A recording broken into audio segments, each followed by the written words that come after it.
നമസ്കാരം. ഒത്തിരി സമയം കാല് തൂക്കിയിട്ടിരുന്ന് കഴിഞ്ഞാൽ പിന്നീട് കുറച്ച് സമയം കഴിഞ്ഞാൽ കാലിൽ നീർക്കെട്ട് വന്നിട്ട് അവിടുന്ന് ഒരു അടി അനങ്ങാൻ പറ്റാത്തൊരവസ്ഥ അനുഭവിച്ചിട്ടുണ്ടോ? അല്ലെങ്കിൽ ശരീരഭാഗത്തെല്ലാം തന്നെ നീരും വേദനയും കാരണം ബുദ്ധിമുട്ടുന്നവരാണ്. ഒരു ദീർഘദൂര യാത്ര ചെയ്ത് കഴിഞ്ഞാൽ പിന്നെ കാല് നീര് കെട്ട് കാരണം അനക്കാൻ പറ്റുന്നില്ല എന്നുള്ള പ്രശ്നങ്ങളൊക്കെ അനുഭവിക്കാറില്ലേ? അങ്ങനെയാണെങ്കിൽ നിങ്ങൾക്കുള്ള വീഡിയോ ആണ് ഇന്നത്തേത്. ഇതിൽ പലപ്പോഴായിട്ട് ഇത്തരം സാഹചര്യങ്ങളിൽ ബുദ്ധിമുട്ടുന്ന ആളുകൾക്ക് വളരെ എളുപ്പത്തിൽ ചില ആയുർവേദ കൂട്ടുകൾ പല ഗ്രന്ഥങ്ങളിലും പറഞ്ഞു വെച്ചിട്ടുണ്ട്. ഇത് ഉപയോഗിച്ച് കഴിഞ്ഞാലും പ്രത്യേക അനുപാതത്തിൽ പ്രത്യേക സമയങ്ങളിലൊക്കെ ഉപയോഗിച്ച് കഴിഞ്ഞാൽ നല്ല മാറ്റം കാണാൻ പറ്റും. അപ്പോൾ അത്തരം പാനീയങ്ങളും ഡ്രിങ്കുകളൊക്കെ എന്താണ് എന്നുള്ളതും അതുപോലെ എന്തൊക്കെ ഭക്ഷണങ്ങൾ നമ്മൾ സ്വീകരിക്കണം എന്നുള്ള കാര്യങ്ങളൊക്കെയാണ് ഇന്നത്തെ വീഡിയോയിൽ. സ്കിപ്പ് ചെയ്യാതെ കാണാൻ മറക്കരുതേ. മാക്സിമം ആളുകൾക്ക് ഷെയർ ചെയ്തും കൂടെ കൊടുക്കുക. എല്ലാവർക്കും ഉപകാരപ്പെടട്ടെ. ഞാൻ ഡോക്ടർ സജിത ദിജിൻ. ഇതിൽ ആർദ്രക സ്വരസ പ്രയോഗമാണ് ആദ്യത്തേത് പറയുന്നത്. ആർദ്രകസ്യ രസപീത പുരാണഗുണ മിശ്രിത അജക്ഷീരാശിനാം ശീഘ്രം സർവശോധഹരോ ഭവേത് എന്നുള്ളത് ചക്രദത്ത ശോധഹര ചികിത്സയിൽ പറഞ്ഞിട്ടുള്ള ഒരു റെഫറൻസ് ആണ്. ഇത് വളരെ എളുപ്പത്തിൽ നമുക്ക് തയ്യാറാക്കാൻ പറ്റുന്നത്, എങ്ങനെ ഉപയോഗിക്കുന്നു, എങ്ങനെ പ്രിപ്പയർ ചെയ്ത് എടുക്കുന്നു എന്നുള്ളതും കൂടെ അറിയണ്ടേ. അതിൽ പഴയ ശർക്കര ചേർത്ത് ദിവസവും ഉപയോഗിക്കാൻ പറ്റുന്ന ഒന്നാണ്. ആട്ടിൻപാല് പഥ്യമായിട്ട് സ്വീകരിക്കുകയും കൂടെ ചെയ്തു കഴിഞ്ഞാൽ വിവിധ തരത്തിലുള്ള ശോധം എന്ന് പറയുന്നത് നീർക്കെട്ട്, ഇംഗ്ലീഷിൽ നമ്മൾ സ്വെല്ലിങ്, ഇഡീമ എന്നൊക്കെ പറയും, ഇത് കുറയ്ക്കാൻ വളരെ നല്ലതാണ്. കാലിന് നീര്, ഇൻഫ്ലമേറ്ററി സ്വെല്ലിങ്, അല്ലെങ്കിൽ കാലിന് ഒരു ബലം മടക്കാനും നിവർത്താനും പറ്റാത്ത രീതിയിൽ സ്റ്റിഫ്നെസ് അനുഭവപ്പെടുക, കൂടുതൽ വെള്ളം അടിഞ്ഞുകൂടിയിട്ട് ഇതുപോലെ ഉണ്ടാവുന്ന നീർക്കെട്ടും വേദനയും ഒക്കെ മാറ്റാൻ ഏറ്റവും നല്ലൊരു വഴിയാണ്. തയ്യാറാക്കാനായിട്ട് നമ്മൾ കഴുകിയ ഇഞ്ചി അരച്ചു പിഴിഞ്ഞ് ഒരു 10 ml ജ്യൂസ് എടുക്കുക. എന്നിട്ട് പഴയ ശർക്കര ഒരു 20 ഗ്രാം ചേർത്ത് ഫ്രഷ് ആയിട്ട് ചേർത്തിട്ട് രാവിലെ ഭക്ഷണത്തിന് മുൻപ് ഉപയോഗിക്കാനാണ് പറയുന്നത്. ഇതിൽ പക്ഷേ അസിഡിറ്റി പ്രശ്നങ്ങളൊക്കെ ഉള്ള, നെഞ്ചരിച്ചിലൊക്കെ ഉള്ള ആളുകളുണ്ടല്ലോ, അങ്ങനെയുള്ളവർക്കും അൾസർ പ്രശ്നങ്ങളൊക്കെ ഉള്ളവർക്കും ഇഞ്ചി ഉഷ്ണമായതുകൊണ്ട് രാവിലെ തന്നെ വെറും വയറിൽ കഴിച്ച് ചിലപ്പോൾ ബുദ്ധിമുട്ടുകൾ ഉണ്ടാവും. ഇനി ഇത് ഓരോ രോഗാവസ്ഥയ്ക്കും ഇതിൽ ചേർത്തിട്ടുള്ള അളവുകൾ വ്യത്യാസം വരുവേ.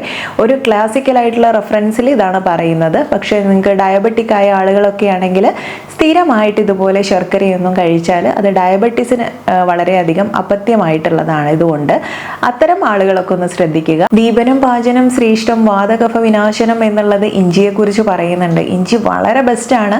നമുക്ക് ദഹനക്കേട് പ്രശ്നങ്ങളൊക്കെ ഉണ്ടെങ്കിലും അതുപോലെ വാതകഫ ദോഷങ്ങളൊക്കെ ഉണ്ടെങ്കിലും അതിനെ കുറയ്ക്കാനും ഒക്കെ ഏറെ ഗുണകരമായിട്ടുള്ളതാണ്. ഈ ദഹനമൊക്കെ മെച്ചപ്പെട്ട് കഴിഞ്ഞാൽ ഇതുപോലെയുള്ള ഇൻഫ്ലമേഷൻ ഒക്കെ ശരീരത്തിൽ വരുന്നത് വളരെ കുറവായിരിക്കും അത്തരം ആളുകൾക്ക്. ഇനി ഇത് ഈ രീതിയിൽ ശർക്കര ചേർത്ത് ഉപയോഗിക്കാൻ ബുദ്ധിമുട്ടുള്ള ആളുകളാണെങ്കിൽ വളരെ ചെറിയൊരു പീസ് ഇഞ്ചി എടുക്കുക, അതൊന്ന് ചതച്ചിട്ട് തിളപ്പിച്ച് വെച്ചിട്ട് രാവിലെ ഈ വെള്ളം കുടിക്കാനായിട്ട് ഉപയോഗിക്കാൻ പറ്റും വെറും വയറിൽ. അത് ഒരുപാട് തീക്ഷ്ണമായിട്ടുള്ള രീതിയിൽ വേണ്ട, വെള്ളത്തിൻ്റെ അളവ് കൂട്ടിയിട്ട് ഈ രീതിയിൽ നമുക്ക് വെള്ളം ഉപയോഗിക്കാം. ഇഞ്ചി എന്നുള്ളത് ഞാൻ ഈ പറഞ്ഞിട്ടുള്ള ദീപന പാചന ഗുണങ്ങളും വാതകഫത്തെ കുറയ്ക്കുന്ന ഗുണങ്ങളൊക്കെ ഉള്ളത് കൊണ്ട് ശരീരത്തിൽ എവിടെ ഇൻഫ്ലമേഷൻ വരാൻ ഇത് സമ്മതിക്കാത്തത് കൊണ്ട് നമുക്ക് വേദന നീർക്കെട്ട് മാറ്റാൻ എപ്പോഴും ഇതുപോലുള്ള വേദനാ സംഹാരികളെ ആശ്രയിക്കേണ്ടതില്ല എന്നുള്ളത് സാരം. രണ്ടാമത്തേത് പുനർനവ ശോധഹര മൂത്രലാജ വിശേഷത എന്നുള്ളത്. ഇത് എന്തിനെ കുറിച്ചാണ് പറഞ്ഞതെന്ന് മനസ്സിലായോ? പുനർനവ അല്ലെങ്കിൽ നമ്മുടെ തഴുതാമയെ കുറിച്ചിട്ടാണ്. ഭൈഷജ്യ രത്നാവലിയിൽ ഈ ഒരു പുനർനവാദി കഷായത്തെ കുറിച്ച് പറയുന്നുണ്ട്. നമുക്ക് റെഡിമെയ്ഡ് ആയിട്ട് വാങ്ങിക്കാൻ കിട്ടും. അതിന് പുറമെ അതല്ലാത്ത രീതിയിൽ നമുക്ക് വീട്ടിൽ പുനർനവ അല്ലെങ്കിൽ തഴുതാമ കിട്ടുന്ന ഒരുപാട് പേരുണ്ടല്ലോ. തഴുതാമയൊക്കെ നമ്മൾ തോരൻ വെച്ചൊക്കെ കഴിക്കാറുണ്ട്, പല രീതിയിൽ ഇത് ഉപയോഗിക്കാറുണ്ട്. എന്നാൽ ഇത് കഷായ രൂപത്തിൽ ഉപയോഗിച്ചു കഴിഞ്ഞാൽ കാലിലെ നീർക്കെട്ടൊക്കെ പാടെ ഈ പീഡലെഡിമ മാറ്റാൻ ഏറ്റവും ബെസ്റ്റാണ് പുനർനവ എന്ന് വേണം പറയാൻ. അപ്പോൾ ഇത് തയ്യാറാക്കുന്ന ഒരു പ്രത്യേക രീതിയുണ്ട്. ഫ്രഷ് തഴുതാമയാണെങ്കിൽ ഒരു പിടി എടുക്കാം, അതല്ല നിങ്ങൾക്ക് ഉണക്കി പൊടിച്ചതൊക്കെയാണ് കിട്ടുന്നത് എന്നുണ്ടെങ്കിൽ 1 ടീസ്പൂൺ എടുക്കാം. ഇത് ചുക്ക് ചെറിയൊരു പീസ് എടുക്കാം, ചതച്ചിട്ട് ചേർക്കാം. അതുപോലെ വെള്ളം ഒരു 3 ഗ്ലാസ്. എന്നിട്ട് ഇത് തിളപ്പിച്ചിട്ട് 3 ഗ്ലാസ് വെള്ളമാണ് വെച്ചത്, അത് തിളപ്പിച്ച് 1 ഗ്ലാസ് ആക്കി വറ്റിച്ചതിന് ശേഷം അത് രാവിലെയും വൈകിട്ടും കുടിക്കാനായിട്ട് ഉപയോഗിക്കാം. പലപ്പോഴും ഇത് ഫ്രിഡ്ജിൽ വെച്ച് ഉപയോഗിക്കാമോ എന്ന് പലരും സംശയം ചോദിക്കാറുണ്ട്. ഇത്തരം ഔഷധ സേവയൊക്കെ ചെയ്യുന്ന സമയത്ത് ഫ്രഷ് ആയിട്ട് ഉണ്ടാക്കി ഉപയോഗിക്കുന്നതിൻ്റെ ഗുണം മറ്റൊന്നിനും തന്നെ കിട്ടില്ല എന്നുള്ളതാണ്. അല്ലെങ്കിൽ പിന്നെ നമ്മൾ പ്രിസർവേറ്റീവ്സ് ഒക്കെ ചേർത്ത് ചെയ്യുന്നത് ഇത്ര ഫ്രഷ് ആയിട്ട് നമ്മുടെ ബോഡിക്ക് ഗുണകരമായിട്ട് വരില്ല. അതുകൊണ്ട് ഇങ്ങനെ തന്നെ ഉപയോഗിക്കാൻ ശ്രമിക്കുക. മൂന്നാമത്തേത് ലശൂന ക്ഷീരഭാഗയാണ്.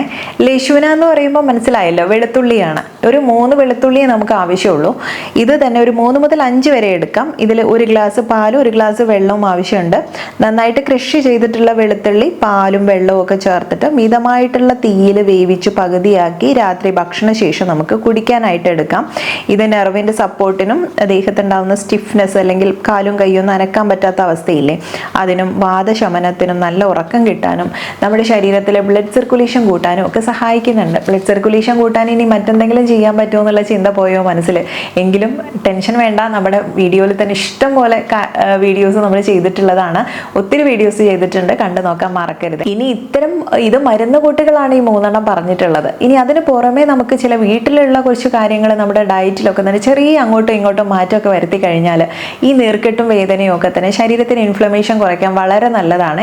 ഒരു ആൻറ്റി ഇൻഫ്ലമേറ്ററി ഡയറ്റ് എടുക്കുക എന്നുള്ളത് വളരെ നല്ലൊരു കാര്യമാണ്. നമ്മുടെ ശരീരത്തിലുണ്ടാവുന്ന വേദനയും നീർക്കെട്ടും മാത്രമല്ല, ഇടയ്ക്കിടയ്ക്ക് മുടിയിൽ വരുന്ന താരൻ പ്രശ്നങ്ങൾ, തലയോട്ടിയിൽ വരുന്ന പ്രശ്നങ്ങൾ, മുടി കൊഴിച്ചിൽ, മുഖത്ത് പിമ്പിൾസ് വരുന്ന പ്രശ്നങ്ങൾ, അങ്ങനെ നമുക്ക് ഇൻഫ്ലമേഷൻ ഉണ്ടായ ഒരുപാട് കാര്യങ്ങൾ ശരീരത്തിൽ സംഭവിക്കും.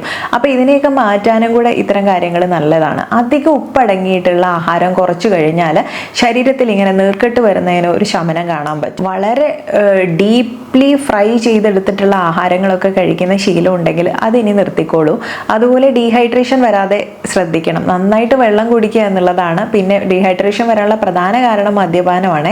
അതൊക്കെ നമുക്ക് മാറ്റി നിർത്തുന്നത് തന്നെയാണ് നല്ലത്. പിന്നെ ശീതള പാനീയങ്ങളും നല്ല കൂടുതൽ ഷുഗർ അടങ്ങിയിട്ടുള്ള ആഹാരങ്ങളും പാനീയങ്ങളും ഒക്കെ ഉപയോഗിക്കുന്നത്, കൊക്കക്കോള, മിറിണ്ട പോലുള്ള അത്തരം ശീതള പാനീയങ്ങളുണ്ടല്ലോ, തീർത്തും ഒഴിവാക്കുക. ഹൈ ഷുഗർ കണ്ടന്റ് ഒക്കെ വരുന്ന സമയത്ത് നമുക്ക് ശരീരത്തിൽ കോഫി കാര്യങ്ങളും ഒക്കെ തന്നെ കഫീൻ അടങ്ങിയിട്ടുള്ള കാര്യങ്ങളും സ്ഥിരം ഒരു 3-4 ഒക്കെ കുടിക്കുന്നവരുണ്ടാവും. ഇത് നമുക്ക് ശരീരത്തിൽ ഡീഹൈഡ്രേഷൻ വരുത്തുന്നതാണ്. അപ്പോൾ ഇത്തരം കാര്യങ്ങളൊക്കെ ഒന്ന് ശ്രദ്ധിക്കുക. AC-യിൽ ഇരിക്കുന്നവരാണെങ്കിൽ കറക്റ്റായിട്ട് വെള്ളം കുടിക്കാനും കൂടെ ശ്രമിക്കണം.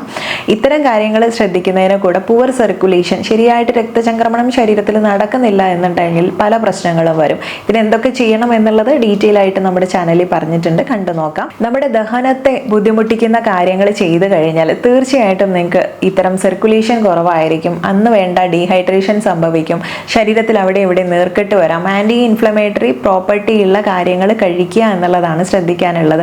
ഇതിൽ ഈ സമ്മറിലൊക്കെ ആണെങ്കിൽ നല്ല വാട്ടർ കണ്ടന്റ് അടങ്ങിയിട്ടുള്ള രീതിയിൽ വെള്ളരി, തണ്ണിമത്തൻ തുടങ്ങിയിട്ടുള്ളതും പൈനാപ്പിൾ പോലുള്ളവയൊക്കെ തന്നെ ഉപയോഗിക്കാം. അതിന് പുറമെ മോര്, ഇലക്കറി, അതിൽ തന്നെ ചീര, മുരിങ്ങ ഒക്കെ നമുക്ക് ഉൾപ്പെടുത്താം. പിന്നെ ചെറുപയർ കഴിക്കുന്നത് വളരെ നല്ലതാണ്. ചെറുപയറിൻ്റെ ഇലയും അതുപോലെ തന്നെ എള്ള്, കുറഞ്ഞൊരളവിൽ എള്ളും ഉലുവയും ഒക്കെ തന്നെ ഭക്ഷണത്തിൽ ഉൾപ്പെടുത്തുന്നതും ഇത്തരം നീർക്കെട്ടിനെ കുറയ്ക്കാനൊക്കെ തന്നെ സഹായിക്കുന്നതാണ്. അതുപോലെ തന്നെ ബാർലി ഉണ്ടെങ്കിൽ ബാർലിയുടെ പൊടി തിളപ്പിച്ച് കുടിക്കുന്നത് നല്ലതാണ്. ഇത് ഡയബറ്റിക് ആയിട്ടുള്ള പേഷ്യൻസ് ഒക്കെ ഉണ്ടെങ്കിൽ അവർക്കൊക്കെ നല്ലൊരു ഓപ്ഷനാണ് ബാർലി വെള്ളം. അല്ലെങ്കിൽ ബാർലി തന്നെ വേവിച്ച് കഴിക്കുന്നതും അതിൻ്റെ കഞ്ഞി വെള്ളം പോലെ കിട്ടുന്ന കാര്യങ്ങളൊക്കെ കുടിക്കുന്നതും ഇതൊക്കെ തന്നെ ശരീരത്തിലെ നീർക്കെട്ടിനെയൊക്കെ അകറ്റാൻ നിങ്ങൾക്ക് ഏറെ ഗുണകരമായിട്ടുള്ളതാണ്. അപ്പോൾ ഇത്തരം വേദനയും നീർക്കെട്ടും കൊണ്ട് അനുഭവിക്കുന്ന പ്രശ്നങ്ങളൊക്കെ നിങ്ങളെ ബുദ്ധിമുട്ടിക്കുന്നുണ്ട് എന്നുണ്ടെങ്കിൽ ഞാൻ ഈ പറഞ്ഞിട്ടുള്ള കാര്യങ്ങൾ വളരെ സേഫായിട്ട് നിങ്ങൾക്ക് ഉപയോഗിക്കാൻ പറ്റുന്നതാണ്.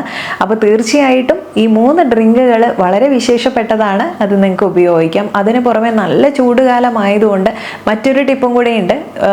നമ്മുടെ മല്ലി ഉണ്ടല്ലോ, മല്ലി ഇട്ട് തിളപ്പിച്ച് വെന്ത വെള്ളം വെച്ച് കഴിഞ്ഞാൽ അത് പിറ്റേ ദിവസം കുടിച്ചു കഴിഞ്ഞാൽ ബോഡി നല്ലൊരു തണുപ്പും കിട്ടും. അതിന് കൂടെ തന്നെ ശരീരത്തിലെ പൈത്തിക ദോഷങ്ങൾ കുറയ്ക്കുകയും ചെയ്യും. നമുക്ക് നീർക്കെട്ടും വേദനയൊക്കെ ഉണ്ടെങ്കിൽ കുറയ്ക്കാനും കൂടെ പറ്റിയ നല്ലൊരു ബെസ്റ്റ് ടിപ്പാണ്.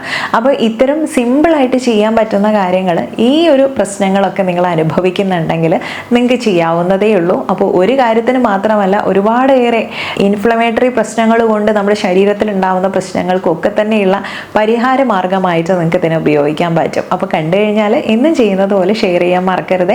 മാക്സിമം ആളുകൾക്ക് ഉപകാരപ്രദമാവട്ടെ. നെക്സ്റ്റ് ഒരു വീഡിയോയിൽ നല്ലൊരു വിഷയവുമായി വീണ്ടും കണ്ടുമുട്ടാം. നന്ദി.